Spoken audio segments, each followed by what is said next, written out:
My name is Karen Stevens. I'm conducting an oral history interview with Rebecca Barnes on Friday, July 21st, 2017 for the Women's March Oral History Project in connection with the Georgia State University Library Special Collections Department and in cooperation with the Atlanta History Center. We're recording this interview at the Atlanta History Center in Atlanta, Georgia.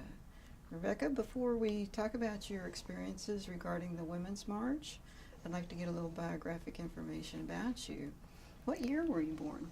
1965, And where were you born? Dallas, Texas. Dallas, Texas. Can you describe political leanings that your family had when you were growing up? I come from a split family that my folks divorced when I was very young, 5. My daddy's side of the family, all very, very conservative. And my mom has always been liberal. So both extremes. A little bit of everything. Mm-hmm. What's your profession?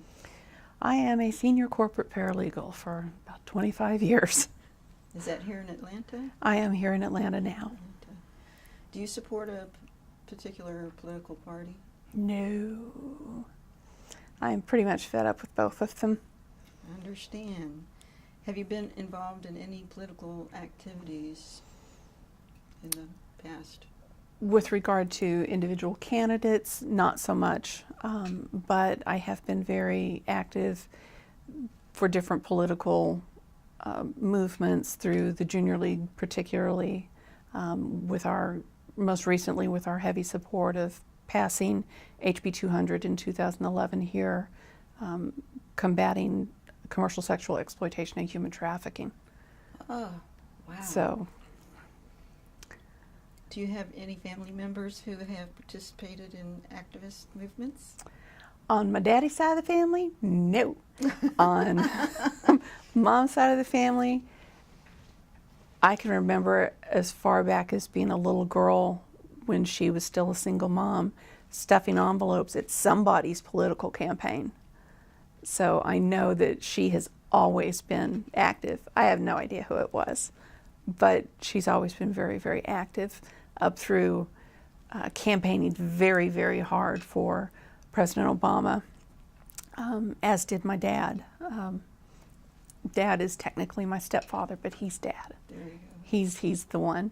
And he has been active politically for, I've heard, I would guess, most of his life. He was raised primarily by a single mother who was a widow in New York. And growing up Jewish and in New York back in the 40s was not an easy place to be, surrounded by Italians and you know, not being right there. So he was active there. He saw a lot of friends go off to Vietnam.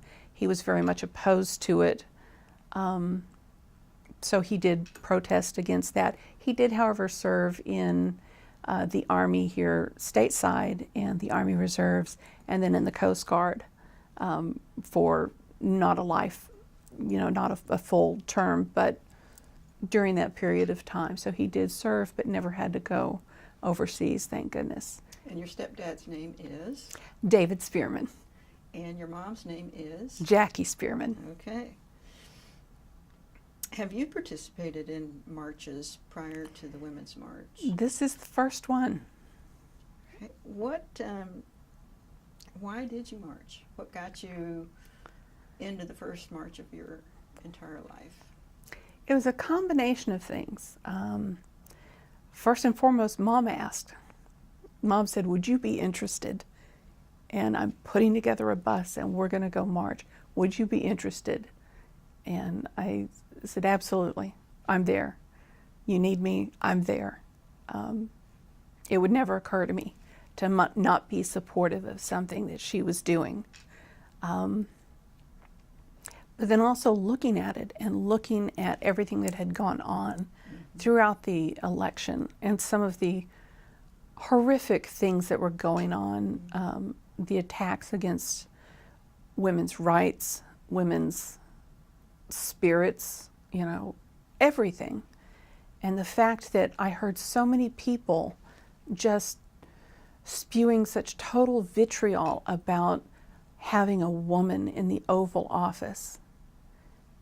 It was just horrifying, and I thought, I have to be heard. I have to be a part of this. This is a once-in-a-lifetime opportunity. I was too young during the Civil Rights Movement. This is my shot. Understand. What was, of all of the issues, which one was the most important that drove you to march?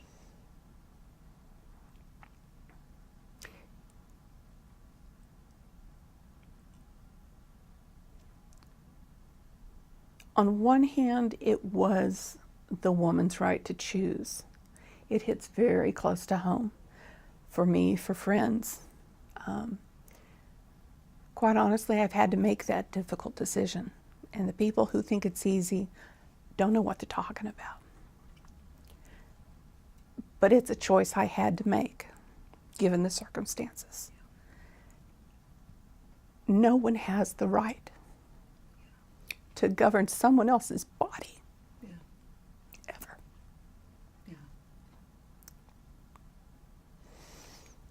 I know. I'm with you. And overall, it was just the total stripping of individual human beings' rights. Immigration, LGBT. My youngest sister's a lesbian. She should be able to marry whoever she wants to, whenever she wants to, if the other person is willing. I mean, she's a pain in the butt. If someone else is willing, for God's sakes, let them get married. But I have dear friends that were not born in this country and did not come through, shall we say, normal channels. They're wonderful, wonderful, hardworking young men. And everybody who's screaming about how horrible they are and how they're taking all over their jobs, the people screaming the loudest are middle-aged white men. I've never once seen one of them that was just desperately wanting to pick crops in the fields or wait tables or clean buildings or do any of this. They're not taking anybody's job. They're just looking for a better life, to be given the same opportunities that everybody else is. And then the just massive hatred that's being sowed between different races, different religions. It's just all become a horrific mess. And I can't even get started on the environment. Oh. You were invited to start on the environment. I had very few heroes as a little child. John F. Kennedy, even though he was gone before I was born. For a while I had my cap set for John Jr., so I knew I had to become Catholic if I was going to marry him. Mom did call me, well, aren't you glad that didn't work out? Gunther Gable Williams, which now looking back, there are issues with that, but if you don't know who he is, he was the long-time lion tamer for Ringling Brothers and Barnum and Bailey Circus. Yeah. He was Tarzan come to life. Oh. I read all the Tarzan books. Oh. I wanted to be Tarzan. Oh. I wanted to drape a tiger around my neck and pet them, and so I've always been very much into nature and animals and all that kind of stuff. I'm now a docent at Zoo Atlanta. So are Mom and Dad. And to watch these animals going extinct, one after another, we've in the last 10 years, we've lost another species of tiger, another species of rhino. There's all of this stuff the ice cap is melting. We're losing all kinds of plants and animals and amphibians and everything at an alarming rate. And now we've got this brilliant person who is rolling back, sure, drill all over the place. Let's just, emit whatever you want to, wherever you want to. Let's just rape the environment and make as much money as we can in the process. As long as my golf course is getting watered, who cares? So there's everything wrong right now. Yeah. Before the march, did you march here in Atlanta or up in Washington? I went to You Washington. went to Washington. How did y'all get there? Mom organized a bus. She Oh. chartered a bus. Oh. And a whole group of women from her church. We all went up there, 55 women, drove all night, got off the bus the next morning. We all had matching shirts. Me being me, I planned my outfit for weeks beforehand. I bought a whole new outfit, bought a new coat. Everything had to be coordinated. I was very pleased Mom chose pink for the shirt. And we just all went as a great big group. And I barely knew a few of the people that were on the bus, but I know them all a lot better now. What was it like on the ride up there? Was the bus in anticipation, or what was the demeanor? It was a lot of excitement and a lot of I can't wait to get there, and there was a lot of anticipation and eagerness and just really excited to be a part of something. So you travel all night on the bus, and you get there in the morning, and you get off the bus. What was your experience when you first? How did you experience when you first got off the bus? When we first got off the bus, we were on a little side street where there weren't very many people. It had been blocked off, but Mom being Mom wasn't going to take that for an answer, and got off the bus and went up to the nice policeman and said, "You are going to move this barricade because we need to go there." And he did. So there weren't a lot of people right in that area, but we all got off the bus, and then they instantly started to wander, and Mom, whoosh, whoosh, everybody round up here, listen to this. Okay, we have our rally point, we have our this, we have our that, you've got your phone numbers, these are our things, stick together, we're moving. And off we started, and we rounded the corner, and there was just a sea of humanity. Just people, absolutely everywhere, as far as the eye could see. And I was like, oh boy, they do not have enough porta potties for this. And it was true, too. Oh, it was true. It was just wall-to-wall people. You didn't have an inch and a half between you and the person next to you. So we just struck off through it because a number of the women did need to find a porta potty, and they were blocks and blocks and blocks away. So Mom took her walker, and off she went. And I just reached up, grabbed a handful of shirt, and hung on and followed her. And that was when it kind of started to unravel a little bit, because all the people kept trying, keep up, keep up, keep up, come on. And I'm like, Mom, slow down. They're not keeping up. They weren't old pros at this. I've followed my mom my whole life. When she wants to get somewhere, she will get there, and she will go through anybody to get there. And so she's a little short woman, and she's weaving and dodging through these people, and I'm just hanging on. They didn't know any better. They didn't know. You better just stick to it and move. So, we started to lose just a couple as we stopped for a second, and they caught up, rounded a corner, and there's people going this way and people going that way. And a group of them went, oh, and off they went. Oh. So there went 10. Well, we may never see them again before the end of the day. And we just kept weaving our way through all of these people. And by and large, everybody was really, there wasn't any pushing and shoving. People were helpful when they saw there was what they thought was a frail little old woman with a walker trying to get through the crowd. They would part and make way. And little did they know, she could have taken them out with that walker. So But your mom, how old is she? she's 74. She'll be 74. 75 this year. And she's doing all of this with a walker. She had already had one knee replaced several years ago, and she was desperately in need of another one. But she said, I'm not missing this march. She went to the doctor and said, shoot it up with whatever you need to shoot it up with to get me through this march. And then we'll schedule the surgery. And she's right now recovering from her second knee surgery. But she was going to go.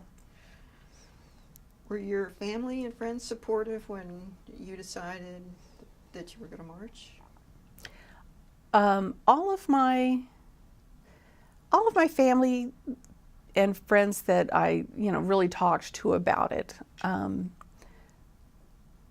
were very supportive, and everybody was very supportive that I even just keep in touch with on Facebook. Most of my friends that voted for the unmentionable, we don't talk about it. We just tried not to talk about it. I didn't want this to cost me any friends, even though I did have a couple of big arguments with my very best friend of the world. Said, what are you thinking? How, what is going through your head right now? Anything? But everybody was generally really supportive about it, even her, because she was kind of understanding on one level that as a woman this is important. But on the other hand, really? That's how you cast your vote? It just doesn't make any sense. My job was very supportive because, of course, I had to take off work to go meet the bus, and they said, more power to you. They said, take the numbers of some of the attorneys in our D.C. office, just in case you end up in the pokey.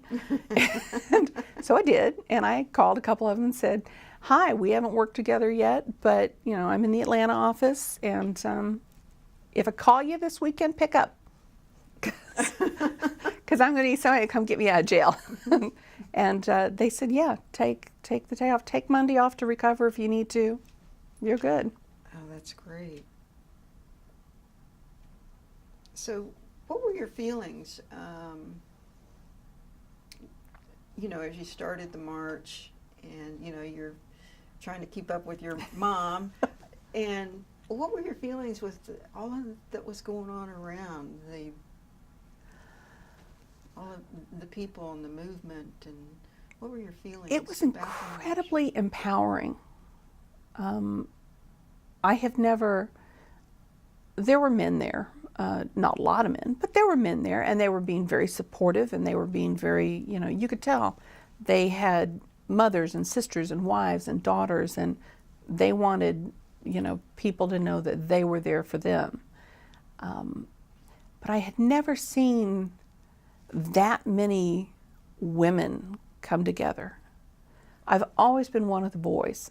I've always been not as close with girls growing up, because they can, part of it is fed by outside sources, and it's fostered for girls to kind of be catty towards each other and competitive and not supportive. And it wasn't until I was a grown woman and at the young age of 39, I think it was, joined the junior league in San Diego, and really got surrounded by a group of women who were very supportive and very active and very much wanting to make a difference in the world, and saying that together we can make change happen. And after 6 years of being active in leadership there, I moved to Atlanta and transferred to the league here. And the Junior League of Atlanta is amazing. It's incredibly diverse, incredibly powerful, incredibly supportive. But But outside of that, I'd never seen a bunch of women really get together and make a difference on their own. And here were hundreds of thousands of them right there saying, we're going to be heard. You're not going to ignore us this time. We are powerful, and together we're going to make a difference. And it was just suddenly, there are more of us out there than I realized. So it was great. As you were marching, I'm sure you saw signs. Do you remember any of the signs that you saw that people were carrying? Yeah. Do you remember what they said? Keep your hands off my pussy. Yeah. You know, grab this, Trump. There were a lot of, you know, some that were, you know, really way out there, but there were a lot that were just very, very clear in saying, keep your hands off my body, keep your hands out of my pants, keep your hands out of my uterus. Just hands off me. This is my body. If I want you to have anything to do with it, I will invite you in. Otherwise, back off. And men need to know that that's very, very clear. I'm not a thin-skinned person. You know, I'm old enough to have been around when, you know, sexual harassment really only consisted of either sleep with me or you don't get a raise. The little, you know, banter in the office was not considered harassment. I've had bosses that routinely ask me, you know, what color underwear are you wearing? My answer was simply, I honestly don't remember, but your wife's in the lobby to have lunch with you. We can go in the bathroom and I can show her so she can tell you. Which kind of, they turn and leave the office. It was never, I've never been, and oh God. No, you go there, you're going to get fed back a stump here, buddy. So that comes from Mom. So when you see her talk now, that's why I say she's mellowed with age, because she will take you out verbally. And I've seen her stand there with men bigger than her back when she was young. And just chew them out. Okay. And you just don't tolerate that kind of stuff. So the majority of signs that I really, really saw were most about personal rights, human rights, women's rights. Gotcha. Were there chants going on while y'all were walking? Or did you hear any, or do you remember any? There were a lot of them. There was a kind of a call and repeat going on part of the way. There was a group of, and I had very, very mixed feelings about it, but I understand. There was a group of people walking along that were anti-abortion. They were a pro-life group. And it was a group of women. And they were chanting something about abortion being something, you know, some of the inane crap they normally spew. And we were walking along, and there was a little girl, couldn't have been more than 10 or 12 years old, and she was walking along with a bunch of us there, and they were chanting, "My body, my choice." I like it. That got me. I got you. That young, and she's being shown it's her body. That's her body, her temple. Nobody else gets to tell you what to do with it, when to do with it. Nobody gets to invade that space. And when you have several 100,000 women saying the same thing, it's powerful. You know, it's hard to remember what they were chanting because our voice was exponentially stronger.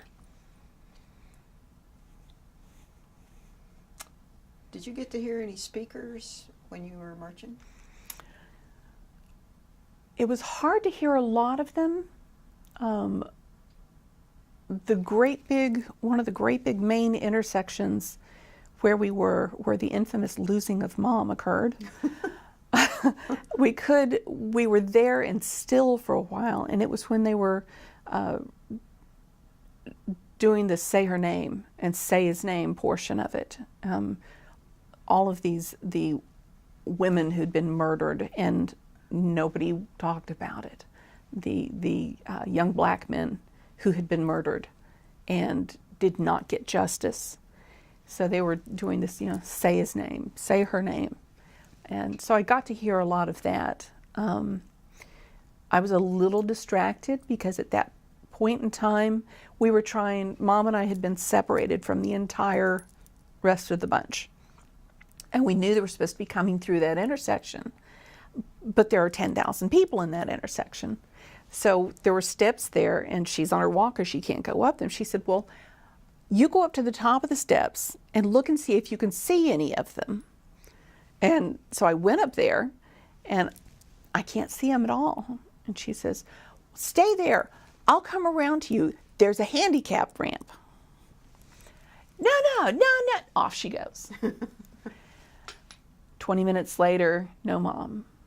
30 minutes later, no Mom. I'm looking and I'm expecting her, and so I'm describing her to people, and they can tell I'm starting to get a little bit frantic, and I'm texting Dad, I'm going to kill her. When I find her, I'm going to kill her.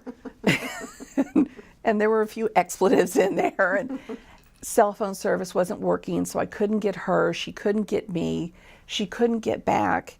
So I'm describing what she looks like, and people all along there are passing the word back, looking for her. And nobody can see her. So by then I'm just about frantic. And finally, after more than an hour, she finally makes it back to her original position. The building that accessed the handicap ramp was closed. So she had gone all the way down and tried to get back. But I'm panicked. She could have fallen. I've got no way to reach her because the cell phones aren't working. So when she got there, I understood every time my mom ever got pissed off at me for going down to the creek or going down to Pizza Hut when I'm supposed to be at the skating rink or wandering off anywhere at any time for any reason. Because when she got back, I was like, you stay there. I'm going there. And somebody comes and says, can I get there? I'm like, oh, not on your life. I've got to go kill that woman. But then all was well because we found her and we struck off together heading, on down because the march had finally started. The speakers were done. The march had started. And so how many people were in your group? We had 55 people. We lost 10 in probably the first half hour. We lost about half of those between there and the porta potties the first time. We managed to rally a few and get back. And then a couple went off to look for something and never returned. And I got all excited at one point because I looked over. We had our pink T-shirts, but people had coats on because it was a little chilly.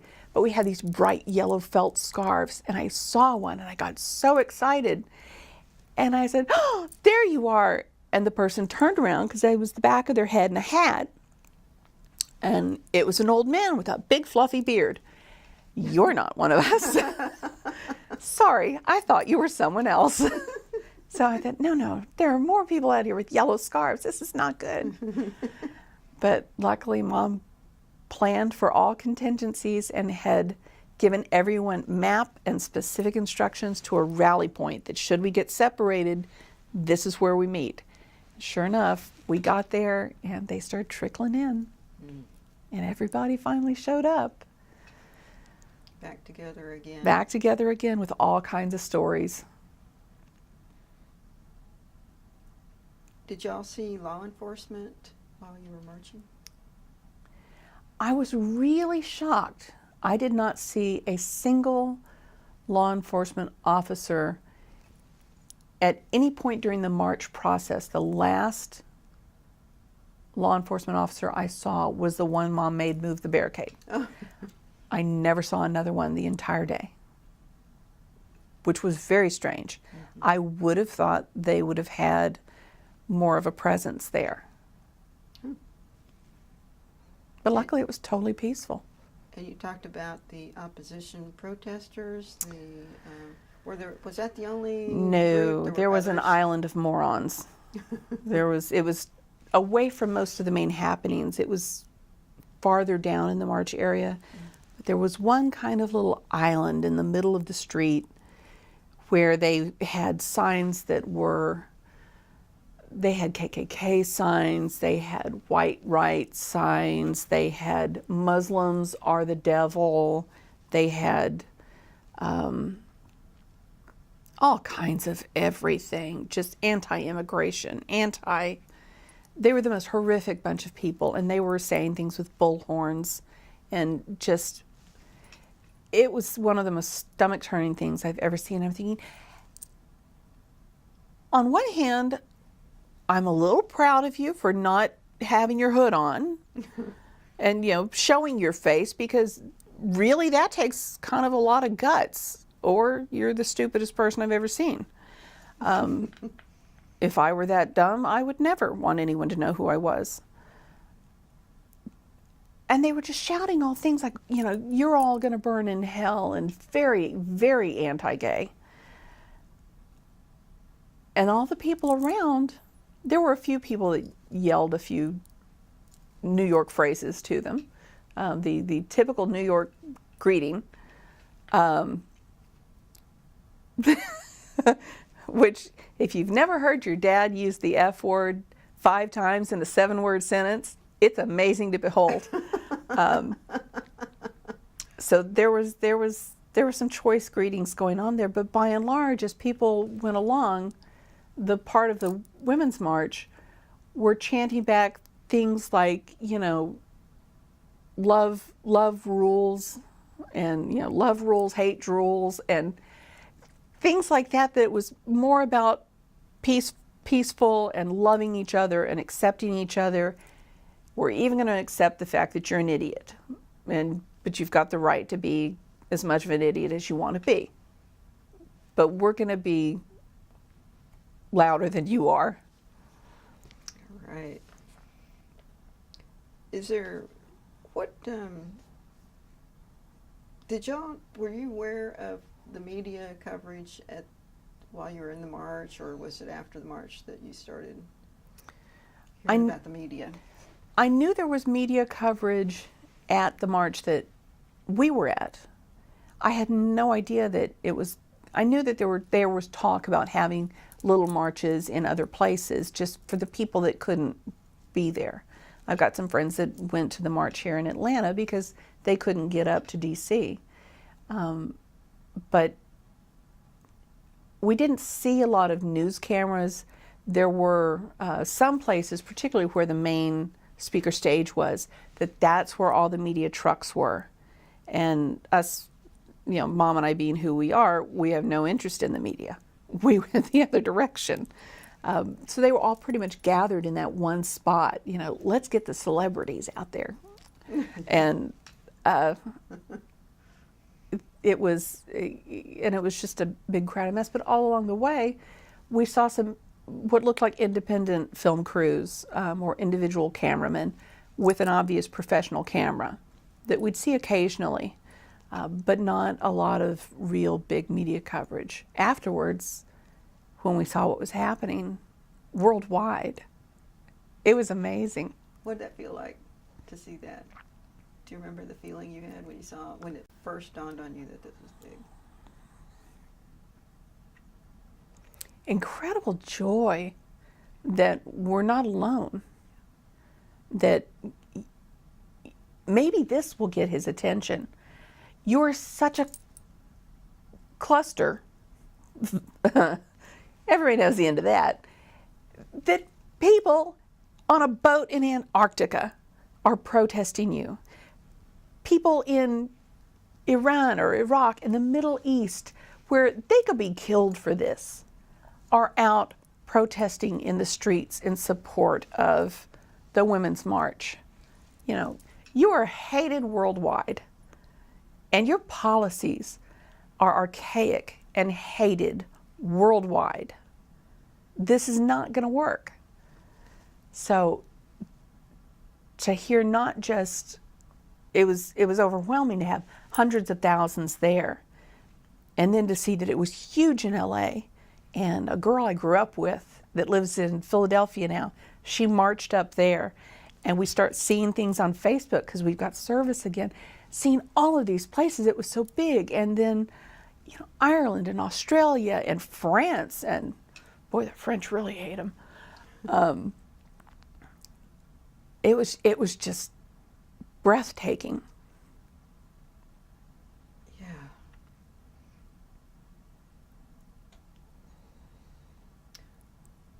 So you finished the march. Mm-hmm. What was it like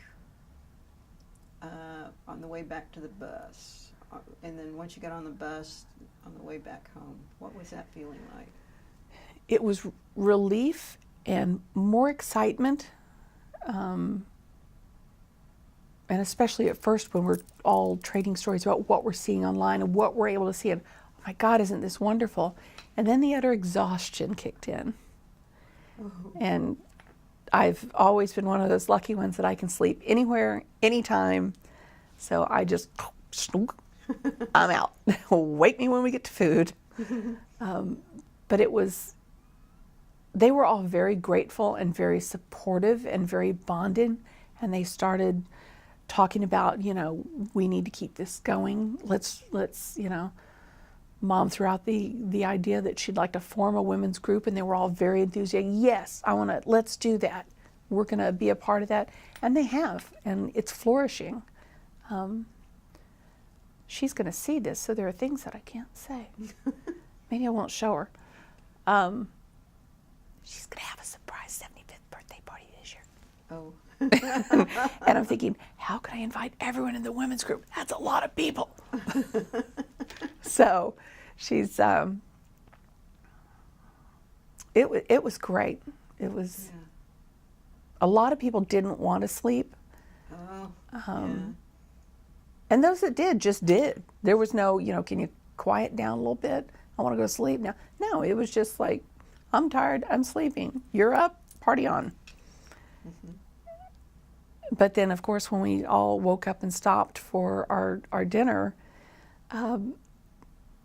there was more. Just, did you see this? Did you hear this? Did you do this? And what did you do? And what did you do? And the two young college girls that were sitting across from me and Mom on the bus, they sat with us inside Denny's, and to see the perspective of an, 19, 20-year-old girl looking at this through, one of them more so than the other, fairly naive lenses, because her parents are very liberal. They're part of the church. She was raised in a very liberal, warm, comforting, inclusive environment. So her just ultimate belief that everything's going to be great. This is going to fix it all. And I just didn't have the heart to tell her that it's going to be longer and harder than that. This is going to be a long, hard fight. And you're going to have to carry this on when you're my age. And if you decide to have kids, they're going to have to carry it on, because there's always going to be somebody with a little bitty weenie that has to put somebody else down lower to feel big. And they'll always be there. It's up to all of us to stop it. Yeah. What do you hope will happen now?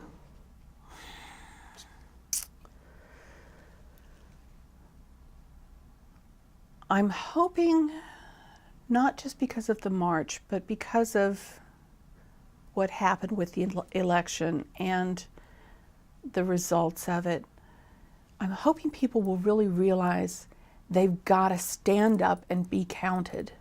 It's not enough to just say, I think that's wrong. I hope the good guy wins. You got to get your butt to the polls. Everybody's, I'm a little harsh, but I keep saying If you did not cast your vote for Hillary, knowing there was not a hope, I mean, Bernie's a great guy, there was not a hope he was going to win. Not a hope in hell. So basically, you hate to say it's a wasted vote, and at least they did get out and vote. But if you didn't even get out and vote, you can't whine. Suck it up, Buttercup. Next time around, you go vote. Don't be so confident that there's no way that lunatic can win. We're talking a society that thrives on The Bachelor, The Bachelorette, and Survivor, and reality TV. You know, the Real Housewives of no place I've ever seen. It's kind of the dumbest common denominator is running our world these days.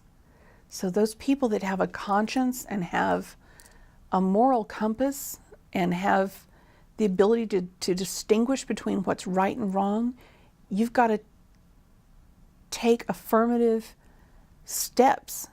You've got to vote. You've got to make yourself heard. Otherwise, what are you doing?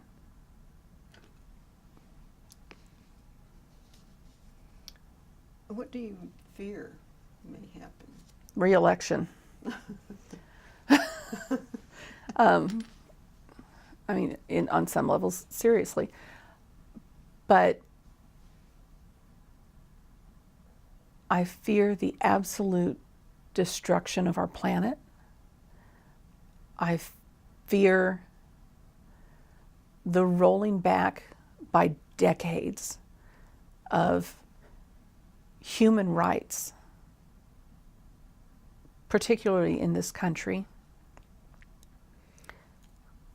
I fear a global conflict because our nation, which has fought so hard for so long and has always been there for others, has wasted all of its cachet. We are now the laughing stock. We're the, the block bully that is too dumb to zip his pants. We don't have the respect of anyone, anywhere, anymore. And if anyone thinks that, Putin respects him, no. When we pull out of a global climate initiative that puts us in line with, was it Syria and I can't remember who the other one was, but that's who wow.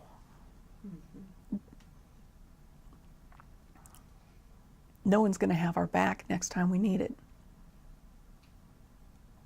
because we've burned that bridge. Do you feel that there's a movement that has been started as a result of the march that has momentum or not? It's got a little momentum. We're a nation of ADD, though. Life goes on. Everybody gets involved in their own thing. Pokemon's got to be caught. You get distracted and you get caught in the daily grind.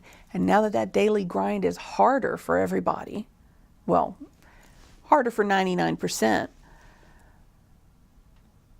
it's easy to slack off a little bit. And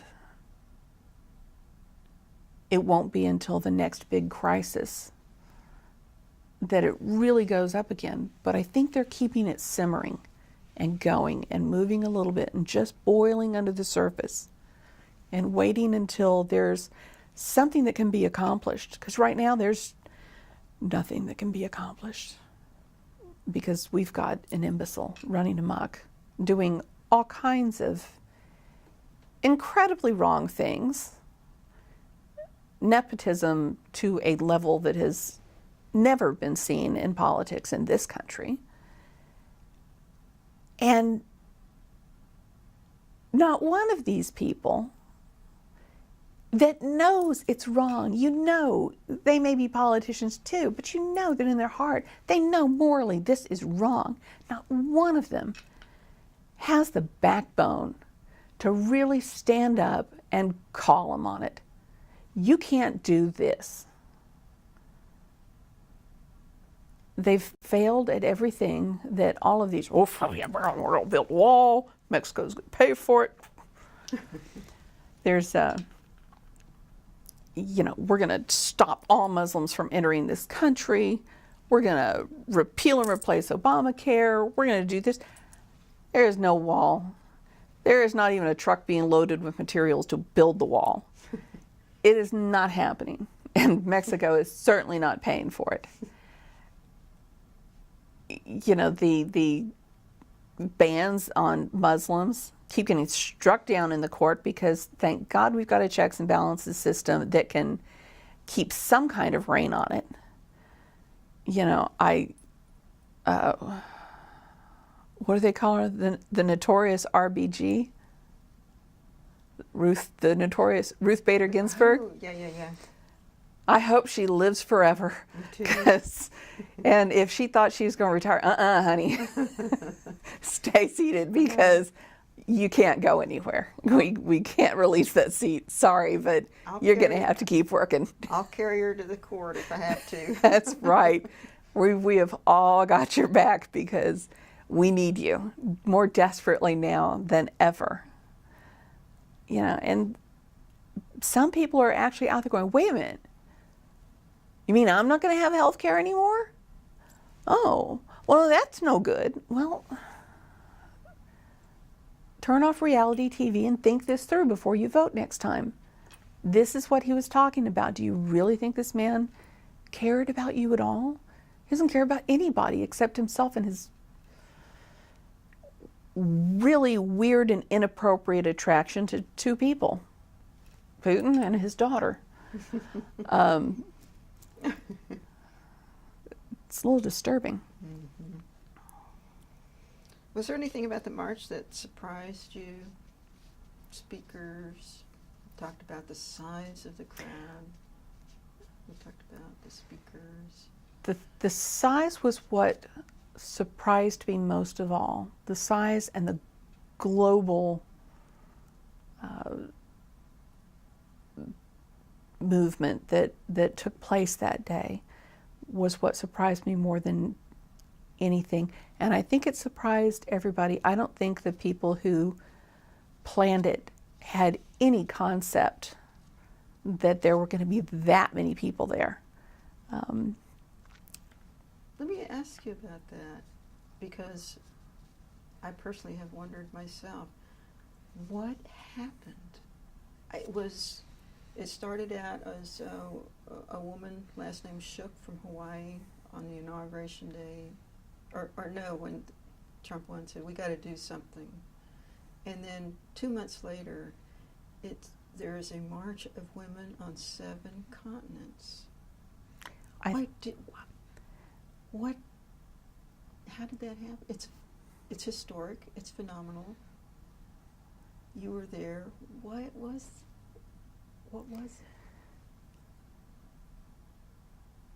it? The demeanor and the behavior and the speech of the man who had just been elected were so outrageously misogynistic and abusive and inappropriate, and the hatred that had been leveled against women in general. Just, the fact that you have a vagina means you should not have a voice. I think it hit really close to home for a lot of women of a lot of ages, and even a lot of women who never thought of themselves as being an activist or being someone who was going to, go do something like that. I think the fear of it being perfectly acceptable for somebody to run around grabbing them by the pussy spoke to women. I mean, there's so many women who are victims of, on different levels, but sexual assault, whether it's unwarranted advances, somebody grabbing them without permission, somebody not accepting no for an answer, all the way to the, worst possible scenario.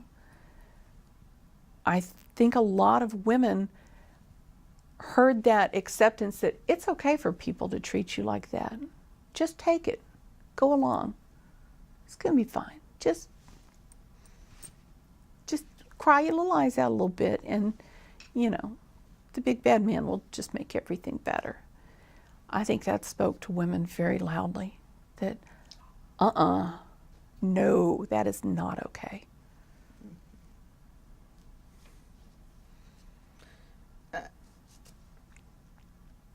How have you felt about the new administration's government since the march?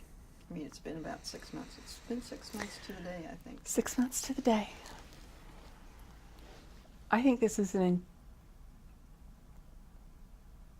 amazing example of a very cohesive family.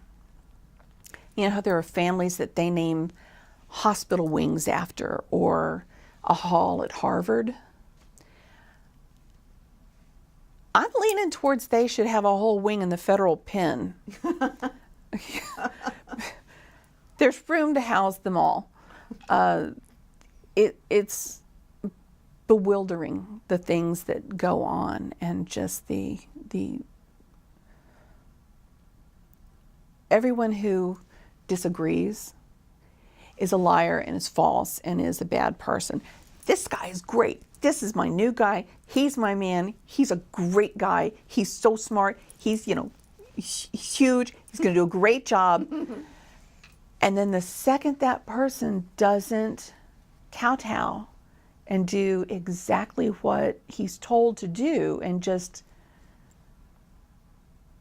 go along, he's a traitor. He's corrupt. It's fake. He's has an agenda. The administration just wants to be surrounded by sycophants and yes men, and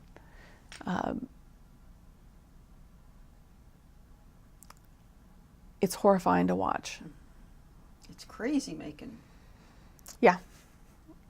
It's, sometimes I have to laugh to keep from screaming. I try to not look at social media posts at all about anything political.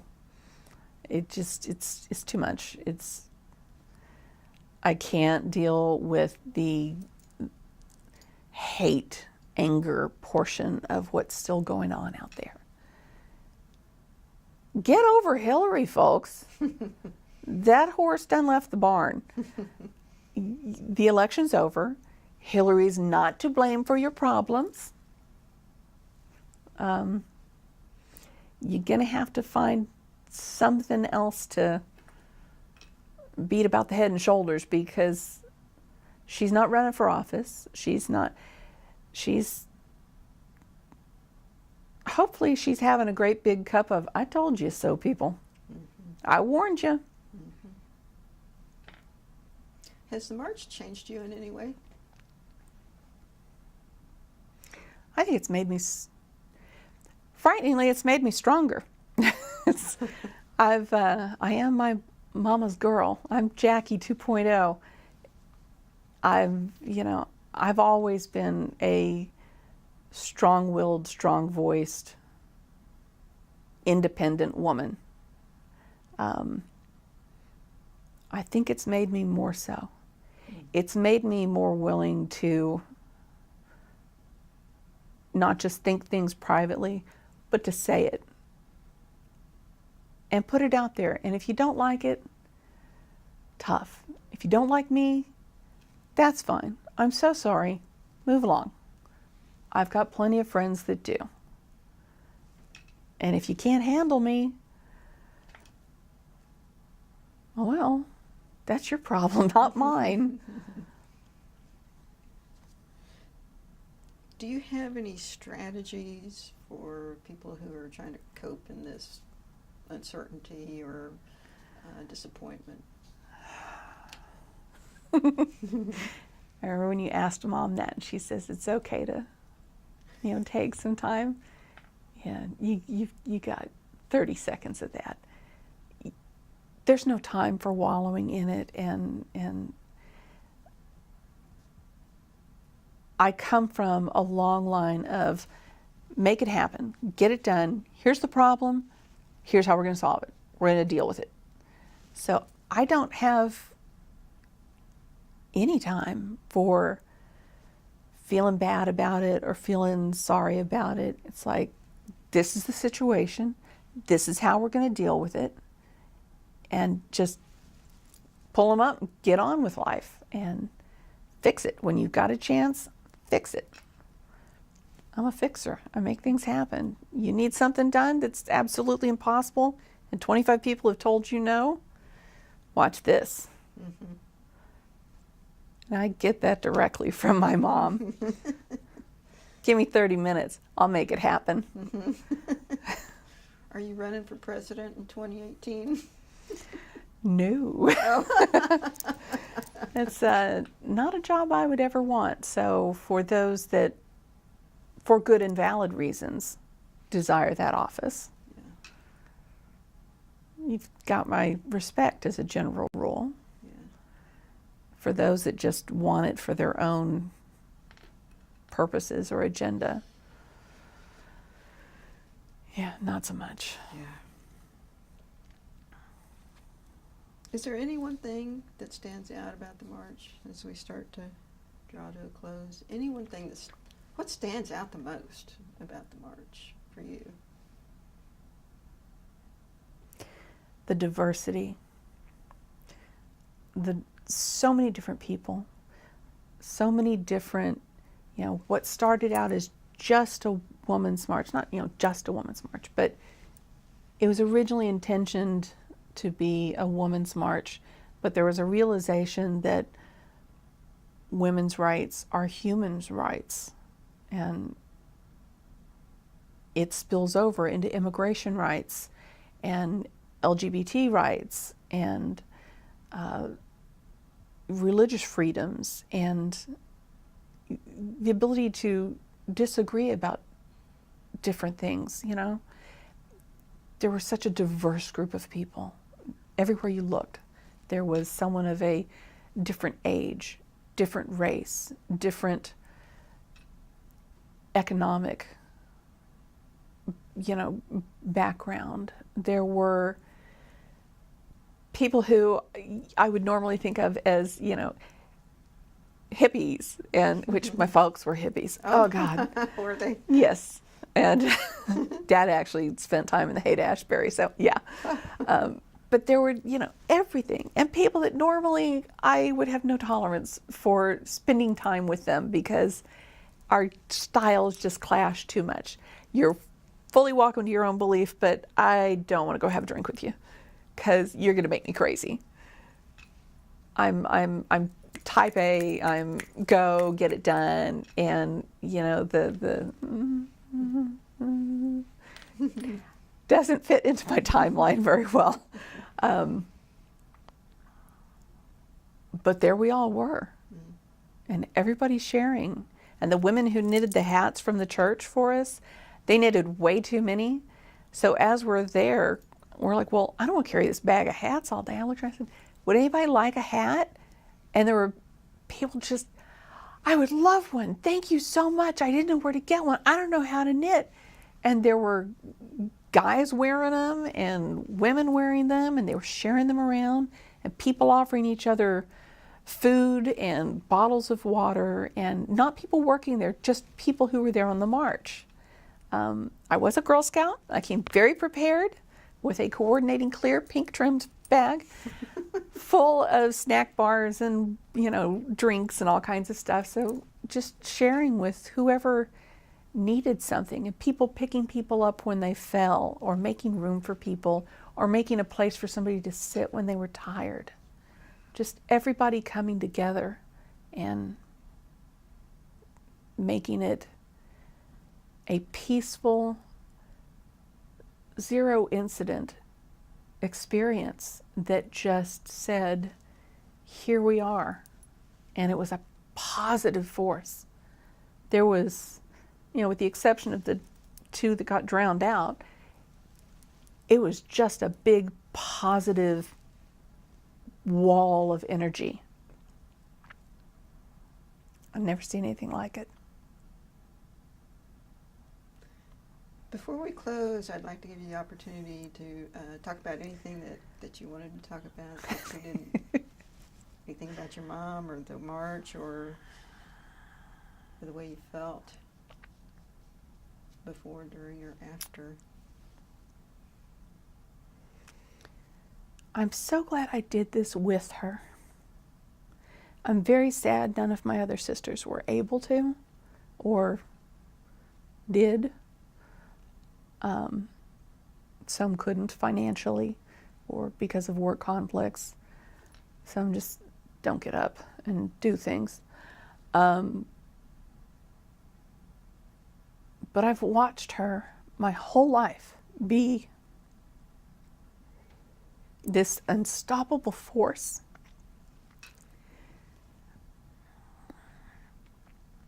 And we live a long time. The men die young generally, but the women live forever. I think we're hard on them.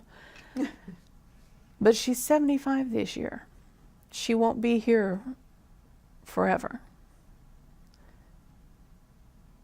And I'm glad I got to go do this with her, both for me, but so that she knows her daughter is going to keep on. When she can't fight anymore, I will. I will be there.